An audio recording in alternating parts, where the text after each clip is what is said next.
నేటి పునీతులు పునీత అలోషియసు గొంజాగ గారు.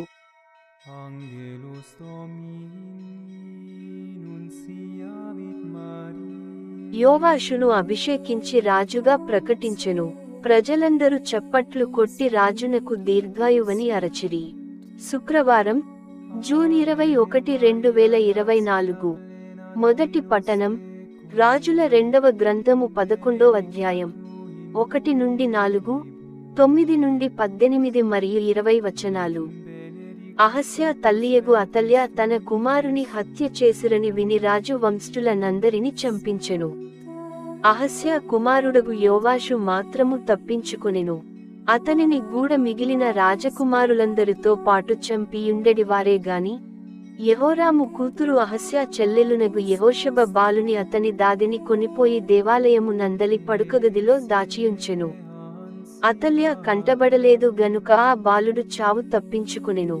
అతల్యా పరిపాలన కాలమున 6 ఏండ్ల వరకు యెహోషబ బాలుని దేవాలయముననే దాచి ఉంచెను. 7వ ఏట యాజకుడుగా యెహోయాదా సైన్యాధిపతులను ప్రాసాద రక్షకులను దేవాలయమునకు పిలిపించి తన పథకమును అంగీకరించునట్లు వారిచే ప్రమాణము చేయించెను.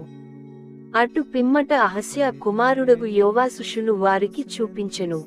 సైన్యాధిపతులు యెహోయాదా చెప్పినట్లే చేసిరి.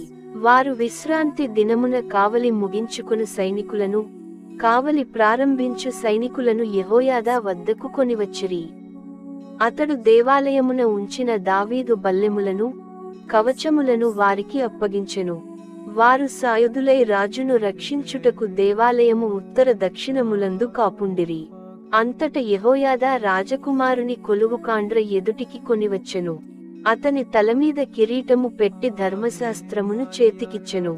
అందరి ఎదుట యోవాషును అభిషేకించి రాజుగా ప్రకటించెను. ప్రజలందరూ చప్పట్లు కొట్టి రాజునకు దీర్ఘాయువని అరచిరి. ఆ నినాదములు విని అతల్యా పరుగు పరుగున దేవాలయమునకు వచ్చి అచట జనులు ప్రోగైయుండుట గమనించెను.